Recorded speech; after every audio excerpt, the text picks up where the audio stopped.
जय श्री कृष्णा। दोस्तों, कहानी छोटी सीख बड़ी का उद्देश्य लेकर फिर से हाजिर है।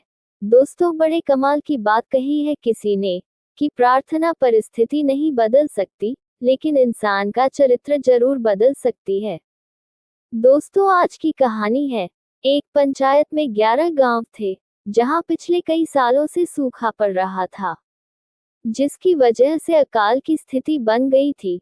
सारे गांवों के लोग परेशान थे और बार बार सरपंच साहब के पास जाते और उनसे कहते थे कि हमारी कोई मदद कीजिए, और सरपंच इतना ही कहते थे कि सरकार जितनी मदद कर सकती है उतनी कर रही है, अब इसके अलावा क्या किया जाए।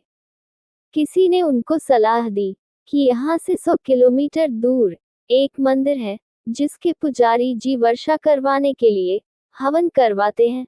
अगर उन्होंने ये हवन करवा दिया तो आपके गांव में अवश्य वर्षा होगी, लेकिन आप सबको एक बार वहां जाकर के उनसे मिलना पड़ेगा। सारे गांवों से कुछ लोग जो मुख्य थे, वो इकट्ठे होकर के बस की यात्रा द्वारा उस मंदिर में पहुंचे और पुजारी जी से मिले। उनसे कहा कि हमारे गांव में कई सालों से सूखा पड़ रहा है, बारिश नहीं हो रही है, तो कृपा करके कोई ऐसा रास्ता बताए कि हमारे गांवों में फिर से बरसात हो और खेतों में भी फसलें लहलहाने लगे और पशुओं को चारा भी मिल जाए। पुजारी जी ने कहा, आप सब चिंता मत कीजिए। उन्होंने एक सही मुहूर्त निकाला, उसकी तिथि बताई, समय निश्चित किया और कहा कि आप एक काम कीजिएगा, सभी गांवों में हर एक गांव से एक एक प्रतिनिधि यानी कि 11 लोग मेरे पास आ जाना। सबकी उपस्थिति में हवन करवाया जाएगा। उसके बाद भगवान की कृपा से आपके गांवों में वर्षा अवश्य होगी। सभी गांवों के लोग बड़े ही प्रसन्न हुए और जाकर अपने अपने गांवों में ढिंढोरा पीट दिया कि अब हमारे गांव में बारिश होने वाली है। एक हवन होगा, उसके बाद बारिश भी होगी। तय समय पर सभी लोग अपने गांव से बस में बैठकर वहां मंदिर तक पहुंचे और 11 लोग जब हवन में बैठे तो पुजारी जी की दृष्टि एक व्यक्ति पर टिकी हुई थी। बार बार वे उसको देख रहे थे। जब हवन संपन्न हुआ, पुजारी जी ने प्रसाद बांटा तो उन्होंने कहा कि देखो, बुरा मत मानना, लेकिन मैं एक बात कहना चाहता हूँ। ये हवन ये सफल तो हो गया है, लेकिन सिर्फ एक गांव के लिए। बाकी के लोग घबरा गए, पूछने लगे कि पंडित जी, ये आप क्या कह रहे हैं? हमारे गांवों में बारिश नहीं होगी, सिर्फ एक गांव में बारिश होगी। ऐसा क्या है उस गांव में? पुजारी जी ने कहा कि जो भाई साहब आपको दिखाई दे रहे हैं, सिर्फ इनके गांव में बारिश होगी। लोगों ने उस व्यक्ति की तरफ देखा और कहा, इनके गांव में ऐसा क्या है? पुजारी जी ने कहा, ध्यान से देखिए, ये अपने साथ क्या लाए हैं? लोगों ने कहा, ये तो छाता लाए हैं।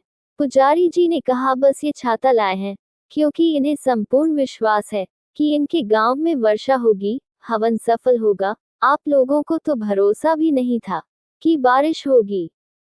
आपको तो लगा कि किसी ने कह दिया है। पुजारी जी हवन करवाते हैं, इसलिए मंदिर में चले जाते हैं। बरसात आ गई तो भी ठीक, नहीं आई तब भी ठीक, एक बार करके देख लेते हैं। लेकिन इनको लगा कि यह एकमात्र उपाय है, इसलिए सफल तो होगा ही, और उसके बाद तो सब कुछ अच्छा होगा। इसलिए हवन में तो 11 लोग बैठे थे, लेकिन सिर्फ एकमात्र व्यक्ति ऐसे थे जो संपूर्ण विश्वास और भाव से बैठे थे कि प्रभु का हवन हो रहा है, पूजा पाठ हो रहा है, यज्ञ हो रहा है, इसलिए अब मेरे गांव में बारिश जरूर आएगी। आप देख लेना, आज सिर्फ इन्हीं के गांव में बारिश आएगी, बाकी गांवों को प्रतीक्षा करनी पड़ेगी। सारे लोग देखते रह गए, फिर पंडित जी को प्रणाम करके चुपचाप वहां से चल दिए और रास्ते में बात करते जा रहे थे कि ऐसा थोड़ी हो सकता है कि बारिश आ जाएगी।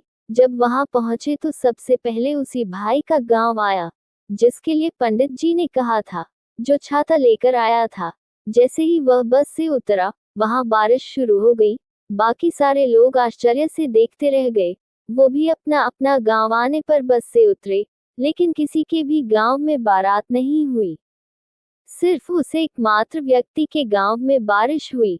क्योंकि दोस्तों, भगवान भी कहते हैं कि प्रार्थना से परिस्थिति नहीं बदल सकती, लेकिन चरित्र अवश्य बदल सकता है। और जब चरित्र बदल जाता है तो परिस्थिति अवश्य बदलती है, और यदि प्रार्थना से परिस्थिति बदलनी है तो पहले चरित्र को बदलना शुरू कीजिए, प्रार्थना में विश्वास लाना शुरू कीजिए, यह मानना शुरू कीजिए कि अगर मैंने प्रार्थना की है तो सफलता अवश्य ही मिलेगी। हम में से बहुत सारे लोग मंदिर तो जाते हैं लेकिन छाता ले जाना भूल जाते हैं। विश्वास करना है तो संपूर्ण कीजिए, अपने आप जीवन में सफलता चलकर आएगी। दोस्तों, कहानी अच्छी लगी हो तो वीडियो को लाइक, शेयर और कमेंट में जय श्री कृष्णा जरूर लिखें। धन्यवाद। जय श्री कृष्णा। हरि हर।